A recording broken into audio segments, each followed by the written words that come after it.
Bonsoir à toutes et à tous. Ce soir, je fais cette vidéo en collaboration avec mon chat.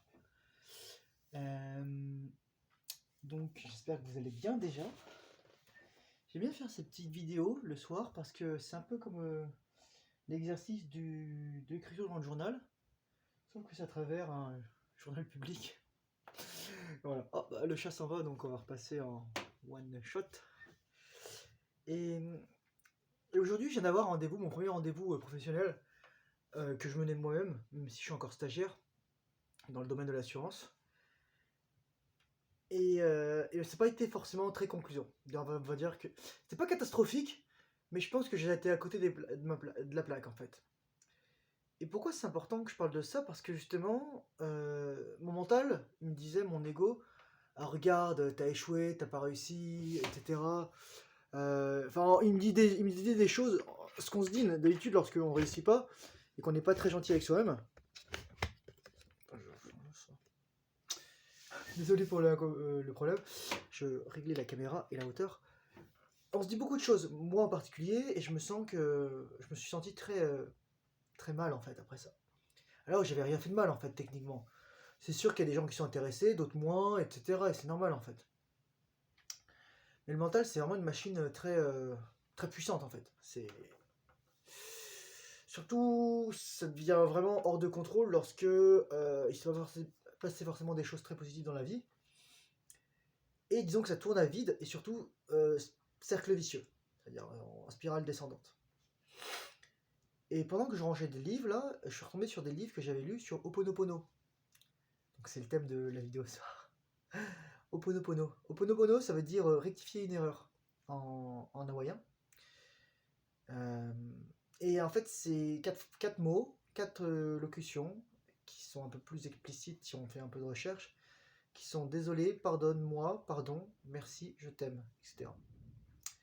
Et dans une autre vidéo, j'avais dit qu'avec ces quatre locutions, désolé, pardon, merci, je t'aime, avec s'il vous plaît et probablement une ou deux autres, c'est des indicateurs de la bonne santé mentale, et les bonnes santé de l'ego d'ailleurs, d'une personne. Si la personne est incapable de...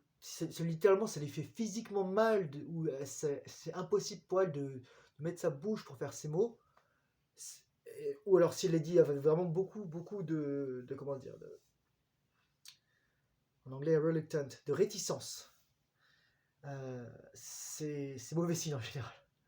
Ou alors ça montre que la personne a été blessée très profondément et qu'elle a été trahie et qu'elle n'arrive plus à s'exposer, à faire confiance. Et c'est triste en fait d'une certaine manière ça. Sinon, voilà. Donc en fait, j'ai fait Ho'oponopono pour moi. Je me suis dit, ok, t'as fait ce que t'as pu, bravo, c'est la première fois que tu fais un rendez-vous.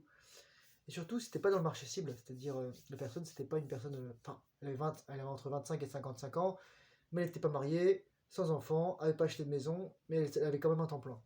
En fait, dès qu'on est dans le marché cible, c'est-à-dire 25-55, marié, emploi à temps plein, maison et enfant, c'est beaucoup plus facile, enfin, beaucoup plus facile, je ne sais pas, mais c'est beaucoup plus naturel d'amener nos propositions, que ce soit d'assurance vie, d'épargne pour les études des enfants, d'épargne pour la retraite, euh, de bonne santé financière et d'éducation. Bon, ça c'est pas forcément intéressant pour tout le monde, mais le but c'est ça, au Ho'oponopono, se dire, ok, c'est un peu comme les 4 accords Toltec. J'ai essayé d'avoir une parole impeccable, j'ai essayé de ne pas faire d'hypothèses, j'ai essayé de pas prendre de choses personnellement, et surtout j'ai essayé de faire de mon mieux. En fait, notre mental et notre ego, et surtout les attentes sociétales qui sont posées dessus, veulent qu'on soit infaillible. Sauf que c'est à travers l'échec qu'on apprend. Et lorsqu'on détruit l'échec, c'est-à-dire qu'on détruit qu'on fait en sorte que l'échec devient destructeur, et ben c'est à ce moment-là on laisse plus de place pour la progression. On attend tout de suite la perfection, mais la perfection, ça veut dire c'est achevé, c'est fini. Donc ce qui est achevé, fini, c'est-à-dire ce qui est caput, mort. C'est drôle d'ailleurs de dire caput pour mort en fait, parce que caput en latin, c'est dire la tête, et caput, K-A-P-U-2-T, probablement en allemand, ça devait être on enlève la tête, donc la personne est morte, d'où caput. Voilà, c'était le moment étymologique de la soirée. Et l'autre chose dont je voulais parler, c'était c'est ça, je suis tombé sur des livres du chamanisme, des livres de Lise Bourbeau, des que j'avais lus en fait. Et qu'est-ce que j'ai fait d'une certaine manière pour exorciser en fait la souffrance mentale que je ressentais à cause de cet échec tout relatif, parce que je m'en suis pris bien d'autres, mais là c'est la première fois que ça m'arrivait, dans mon travail et aussi ah, des choses que j'avais pas vues, c'est que j'ai écrit des messages de remerciement et d'amour dans les livres. Littéralement. Lorsque la personne un jour trouvera le livre, parce que c'est des livres que je vais donner, il y a mon nom, il y a la date, le lieu, et j'ai un petit message de... Il y en a un, c'est un peu plus rigolo parce que c'est un livre sur la sexualité, mais les autres, c'est vraiment des livres, des messages d'amour et des livres de développement personnel, même si j'aime pas trop le terme, parce qu'un développement, c'est toujours collectif. On ne s'élève vraiment que lorsque les autres s'élèvent avec nous. Pas qui stagnent ou qui descendent. Ça fait beaucoup de choses. Et bientôt, là, il y a aussi la pleine lune. Je sais pas si j'ai déjà parlé de ça. Mais voilà, ça va être tout pour ce soir. Je vous souhaite une excellente soirée. Je vous encourage à faire vos recherches sur Ho'oponopono. Ça vous plaira, je pense. C'est vraiment des choses, des outils en fait. C'est une boîte à outils. Il y a tellement de bienveillance si on cherche un petit peu pour contrebalancer toute la grisaille du monde quotidien. Et je pense qu'on l'oublie trop vite en fait. Je vous souhaite une excellente soirée, courage, force et honneur. Et je vous dis à très bientôt dans une autre vidéo.